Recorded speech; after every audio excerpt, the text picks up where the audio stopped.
Duplexes like this one are popping up everywhere across BC, but there's a ton about them that no one is telling you. They come with risks that could cost you thousands, and most buyers have no idea that they even exist. Why? Because these duplexes look like the perfect solution.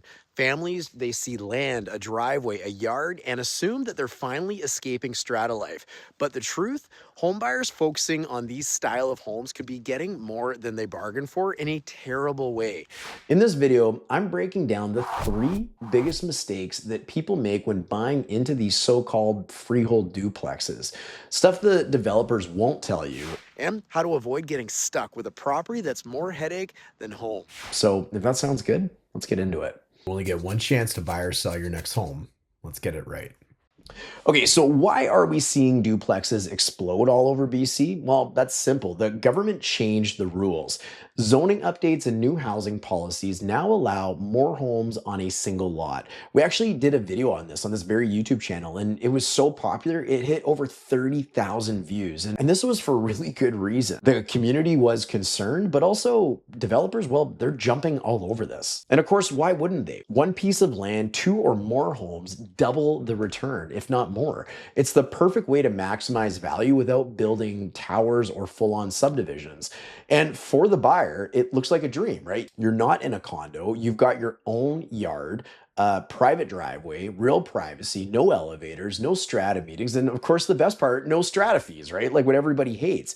It really does feel like you're escaping strata life. But here's the reality. If you're buying one of these homes, especially a side-by-side duplex with separate titles, here's the news that you either don't want to hear or didn't want to know. You are still living in a strata, and that's a problem. According to the Strata Property Act, which governs all stratas in the province of British Columbia, any building with 2 or more separately owned units sharing land or structure is legally a strata, period. One legal expert put it, a duplex with 2 titled units is a strata. Full stop. So the issue here, most buyers, well, they don't know this. The property doesn't look like a typical strata, so the red flags get missed. But make no mistake, you're still sharing a lot. Things like liability, the roof, the siding, the insurance, the foundation, maybe the driveway, all technically shared responsibility. This is true for the old duplexes that you see scattered throughout the neighborhoods or the brand new ones like the one I showed you at the start of this video. All of this shared stuff, well, this is where things really start to fall apart, especially with older duplexes. It can get messy and pretty fast, but this is going to be true for new ones too. Usually, there is no formal strata council, no paperwork kept, budgets, anything. All of that stuff makes for a properly functioning strata. Also, typically, there's very little clarity on who's responsible for what. And this is true again for both old and new duplexes as well. Also, there is a need for joint insurance, which can make things really complicated. Now, most of these places, well, they're ran on handshake deals, but when someone sells or stops paying or something breaks, that's when buyers or homeowners who were unaware when they bought suddenly realize this isn't just a quirky setup, it's a legal and financial mess that's waiting to happen. So, what are the top 3 problems that I see with these duplex setups? And I've already mentioned many of them here, but the top 3, I'm going to get into those. Worth mentioning though, before I do, my name is Darren. I am a real estate professional based in the South Surrey and White Rock neighborhoods. I've been helping people buy and sell in these areas since 2007. And a lot of folks who land on this YouTube channel are doing exactly what you're doing, trying to find out what the best ways are to maybe buy a home, sell a home, or even just figuring out if this place is right for them. If you want a local perspective from someone who lives here, works here, and grew up here, book a time in my calendar. Zero pressure, and I'll walk you through absolutely everything that you need to know. Okay, so here is the first mistake. Handshake deals. Assuming everything between the neighbors has already been worked out. Think about this. You show up, you see 2 homes that seem to be coexisting just fine, whether they're new or old, right? So you figure, well, if they've made it work this long, or even if they're new, we're going to be fine too. Not a big deal. But what if you don't see all of the resolutions or lack of resolutions or know about all of the handshake deals that have taken place over time? These are side deals, quietly holding things together. And in older duplexes, these have been in place for decades. Now, to be clear, I'm talking about informal agreements between past owners. We'll take care of the yard if you handle the roof, or you cover the insurance this year and we'll do it the next year. Or you can build your deck as long as we get the extra parking spot in the driveway. But here's a problem that's incredibly common. None of these agreements are formal. These agreements aren't formally filed in the land titles office like a proper strata would do, also meaning they're not enforceable. And as a new owner, you don't necessarily get access to them. They're not in the contract. They're not in strata minutes because they don't exist. They're just floating out there in thin air. So you might buy into something without even knowing any of this. So when something goes sideways, like a repair dispute or a neighbor who doesn't want to play nice anymore, you've got no legs to really stand on.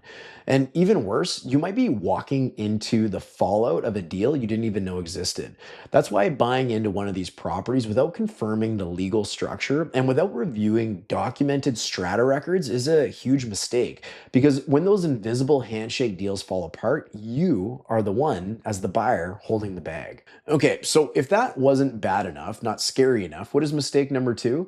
Well, assuming you'll just figure it out later, especially when it comes to money. Things like roof leaks. So you're buying into these and you're thinking, like roof leak, right? Like we'll go 50-50 on it, or we need new siding. Well, we'll just split the cost. That all sounds really good in theory, but what if your neighbor says, actually, that's on your side, or we never agreed to that, or I just don't have the cash right now. I'm sorry, I can't pay. Now, interestingly enough, the Strata Property Act still applies to properties like this. And in this situation, the rules that guide issues like this, even if there's no formal strata council or property manager in place, well, they still exist. But here's the problem. Without shared things like a shared budget, documented communication, financials, collecting money from all owners, or even someone that helps enforce these things or manage them, like a property manager who can enforce cost sharing, can become a legal nightmare. Now, sure, in theory, you can take your neighbor to court and try to recover their share, but that often means lawyers' fees or tribunal hearings and months of stress, all to chase down money that should have been agreed to upfront.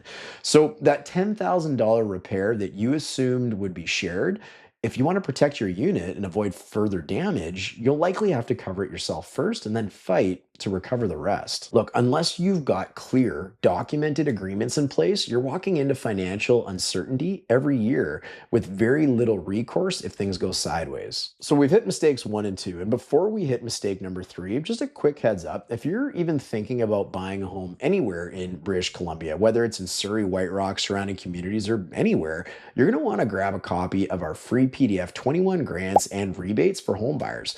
We've pulled together every federal, provincial, and niche program that we could find, packed with links, insider tips, and quick ways to save money on your purchase. It's totally free and could save you thousands. So the link to download it is in the description of this video. So go ahead and grab it now. Okay, mistake number three. Underestimating how hard it can be to sell one of these places later, especially if things go sideways. Here's what happens. You move in, everything seems fine until the insurance lapses, or a fight breaks out over something like fence maintenance, or your neighbor just stops responding altogether, or maybe they run into tough financial times. But then it comes time to sell. And now you're the one, as the seller, explaining the lack of insurance. You're the one justifying why there are no strata records, no shared repair agreements, and no functioning structure. The one trying to say the neighbor will foot their portion of an upcoming bill when standing on the sidewalk, you can clearly tell they may be in some very difficult financial times. Well, to buyers, this is a clear red flag. To mortgage lenders, bigger problem. And to lawyers, well, that's a straight up risk. So the end result, more skeptical buyers, potentially fewer offers and more conditions, and maybe even a lower price. All because the issues weren't obvious when you bought in. So, whether it's tomorrow or 10 years from now, if you don't address these legal and structural issues up front, you're setting yourself up for a stressful, potentially expensive exit from that property. So, what's the bottom line here? If you're buying a duplex in BC or you already own one, you are already in a strata, even if it doesn't feel like one. And that comes with shared responsibilities, legal risk, and relationship dynamics that simply aren't prepared for. Whether it's invisible resolutions, awkward cost splitting, or resale issues, these aren't one off headaches. They are built into how these homes function.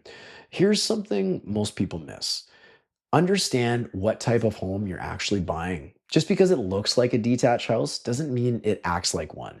This is not the same as a row home either. And that difference, well, that matters too. And if you want me to break that down, how row homes work, in another video, drop a comment below and let me know, and we'll make sure that we do that for you. You're going to want to make sure you subscribe because you likely found this video pretty helpful. And let me know in the comments too if that's the case.